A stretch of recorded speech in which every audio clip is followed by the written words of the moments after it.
चूनिया में प्रोफेसर अपने स्टूडेंट की जगह पेपर देते हुए इम्तिहानी सेंटर में पकड़ा गया। वीडियो वायरल हो गई कि ये हर साल बच्चों से पैसे लेता और उनकी जगह जाके पेपर देता था।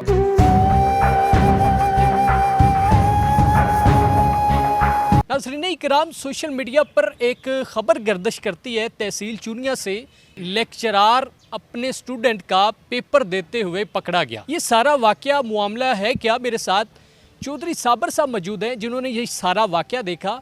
इनसे बात करते आपको दिखाते हैं। अस्सलाम वालेकुम सर, क्या हाल है? ठीक ठाक है जी, अल्हम्दुलिल्लाह। जी सर, आपने कल एक वाक़या देखा, कहा जा रहा है कि आपने ही ये मुलजिम जो है पुलिस के हवाले किया। असल में वाक़या मामला है क्या? ये कहानी शुरू कैसे होती है?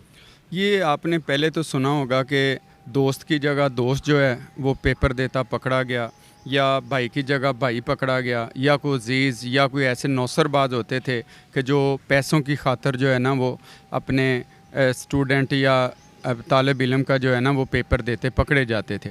लेकिन ये मैंने जब से रिपोर्टिंग शुरू की है फ़र्स्ट टाइम देखा है कि एक निजी जो कॉलेज है उसी का जो स्टूडेंट था, उसी का जो है ना लेक्चरार वो किसी अदारे में जो है ना वो पेपर देता पकड़ा गया। लेक्चरार जो है प्रोफेसर को कहते हैं, प्रोफेसर पेपर देता हुआ पकड़ा गया। हाँ बिल्कुल, प्रोफेसर जो था निजी कॉलेज का वो जो है पेपर देता हुआ मौके से पकड़ा गया और इतला पर थाना सिटी आई और उन्होंने जो है ना उससे गिरफ़्तार किया। जो सब ये सारी कहानी बताएं कि ये वाक़या असल आप वो मुलजिम तक पहुँचे कैसे? ये दरअसल ये हुआ कि मेरे ज़राए थे इलाहाबाद में, उन्होंने मुझे कॉल की कि ये मामला है और ये लड़का है जो लेक्चरार था तो निजी कॉलेज में ये पढ़ा रहा था। तो जब भी पेपर आते थे ज़राए ने ये भी बताया कि ये हर साल बच्चों से पैसे लेता और उनकी जगह जाके पेपर देता था, और पेपर भी जो 3 घंटे का होता था ये तकरीबन 1-1.25 घंटे में मुकम्मल करके जल्दी वाइंड अप करके वहाँ से आ जाता था।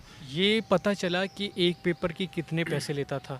ये को ख़ास पता नहीं चला, लेकिन ये मेरे अंदाज़े के मुताबिक जो तकरीबन एक सेमेस्टर है उसके 50 से 60 हज़ार इसके करीब लेता होगा ये। ठीक है, अच्छा उसके बाद ये हुआ कि जो है ना मेरे ज़राए ने बताया ये इलाहाबाद से अब निकल आए हैं, अब यहाँ पहुँच गए, अब यहाँ पहुँच गए। उन्होंने मुझे बताया हत्ता कि जब ये कल इंटर हुए हैं तो उन्होंने मुझे बताया कि अब वो कॉलेज के अंदर चले गए, अब जो है इम्तिहानी मरकज़ के अंदर जो है वो बैठ गए।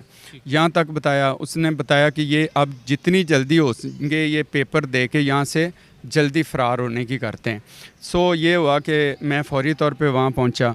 वहाँ के जो प्रिंसिपल थे सरकारी अदारे कॉमर्स कॉलेज के, उनके साथ भी अच्छा तल्लक था। उनको मैंने कॉल की, मैंने कहा सर ये आपकी निगरानी में ये मामला चलते हैं, तो जो मौजूदा सरकारी अदारे का सरबराह होता है भी वो भी उसके अंदर इन्वॉल्व होता है। इन्वॉल्व से मुराद है कि उसकी सरपरस्ती भी जो शामिल होती है। ये नहीं कि उनको पता था सारा, वो उनको पता नहीं था, वो अच्छे आदमी। लेकिन क्या हुआ, जब मैंने उनको कॉल की उन्होंने फ़ौरी जाके जो है ना वो लड़के सुपरिटेंडेंट जो थे सेंटर के, उनके साथ मिलके वो लड़के को नुमान को जो थे लेक्चरार था उसको एक साइड पे बिठा लिया। जब हम पहुँचे हैं, मेरे ज़राए थे, 2 भाई थे और मैं था साथ, हम जाके उन्होंने साथ बैठ गए। फिर कॉल हुई 15 पे और थाना सिटी में फ़ौरी जो है ना रिस्पांस करते हुए तकरीबन 7-8 मिनट में जो है ना वो थाना सिटी पुलिस पहुंच गई। उन्होंने फिर उसे पकड़ लिया, नुमान सदीक को। जब उन्होंने पकड़ा तो नुमान सईद ने फर्स्ट तो अपना नाम जो है वो गलत बताया। मैंने वहाँ बोला भी है, जिसकी रिकॉर्डिंग भी मौजूद थी, तो मैंने बोला कि जो है आपकी ज़बानत होगी या मामला चलेंगे तो आपके लिए जो है ना वो मामला उलझ जाएंगे, तो आप बेहतर ये है कि अपना नाम जो है ना ठीक लिखवाना। इसके बावजूद उसने अपना नाम जो है ना वो गलत लिखवाया।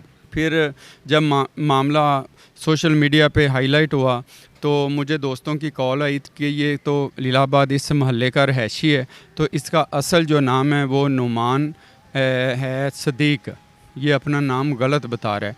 तो फिर मैंने थाना जो रब्ता किया, मैंने कहा जी जो इसके लिए और प्रॉब्लम बनेगी तो आप बेहतर है कि इसका आईडी कार्ड जो है ना वो मंगवा लें, असल नाम जो है ना उससे कार्रवाई करें। ये मामला हुआ।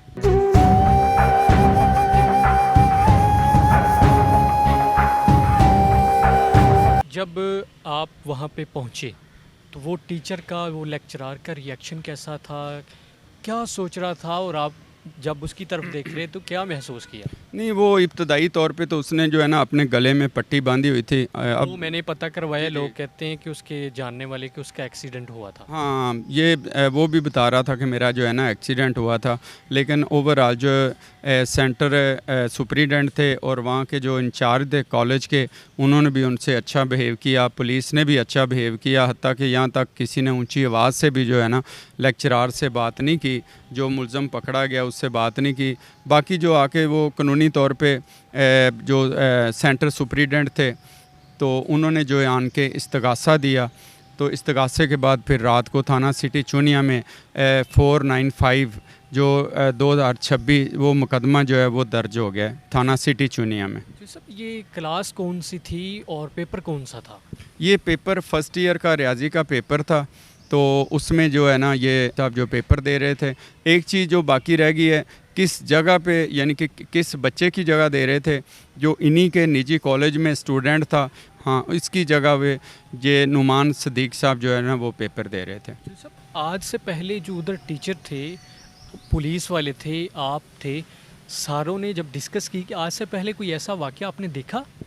मैं आपको पहले बताया है कि इससे पहले जो है ना मैंने कभी नहीं देखा होगा कि एक लेक्चरार जो है या प्रोफेसर जो है वो अपने बच्चे की जगह जो बैठ के, लेकिन ये मुझे लगता है कि पैसों की खातर जो है ना इसने सब कुछ किया है, लालच में आ गया। ठीक है। जो सब एफआईआर की तरफ अगर हम देखें तो इसमें आपको पता चला होगा कि इसमें सज़ा कितनी हो सकती है, जुर्माना कितना हो सकता है, कितनी देर तक ये इस केस में रह सकता है, ये भी आपको इल्म है? ये मुझे ना अभी ज़राए ने बताया है कि 14 दिन के लिए कसूर जो है ना हवालात में उसको भेज दिया गया है नईम, लेकिन मुझे जो अभी इब्तदाई तौर पे पता चला है कि वो ये सूरत हाल है कि जज साहब ने उन्हें जो है ना 14 दिन के लिए कसूर हवालात में जो है ना भेज दिया है। जब आपने टीचर को जाके पकड़ा, उसका कैसा रिएक्शन था? कुछ बातें आपने पूछी होंगी तो किस अंदाज में बताता? वो बड़ा पोलाइट था। ज़ाहिर है आपको जो नौसरबाज होते हैं वो बड़े अखलाक वाले धीमे लहजे वाले होते हैं। तो फ़िलहाल तो इब्तदाई तौर पे जो सेंटर सुपरिटेंडेंट थे उनको उन्होंने यही बताया कि ये जो तस्वीर लगी हुई है ना रोल नंबर स्लिप पे, ये मेरी है, लेकिन है थी मेरे छोटे होते हुए। बिल्कुल उन्होंने अपने चेहरे पे इत्मीनान रखा, अखलाक से धीमे लहजे से उन्होंने बिल्कुल उनको जो है ना इत्मीनान में लेने की कोशिश की। वहाँ और भी जो निगरान जो है ना वो इकट्ठे हो गए, लेकिन उन्होंने अपने चेहरे पे या माथे पे पसीना तक नहीं आने दिया, इतना इत्मीनान था। लेकिन बाद में जो कॉलेज के प्रिंसिपल साहब ने पूछा कि अगर आप बता देंगे तो आपको हो सकता है कि रिलीफ दे दें, तब उन्होंने जाके बताया कि ये मामलात हैं। ठीक है। जो सब इलाके के जो टीचर हैं, इलाके के जो लोग हैं, उनका कैसा रिएक्शन आया? वो इसको अच्छा नहीं समझ रहे कि एक स्टूडेंट था वो दे लेता, दोस्त था, रिश्तेदार था, तो लालच में आ जाते हैं, लेकिन एक लेक्चरार का लालच में आना ये समझ नहीं आ रहा है।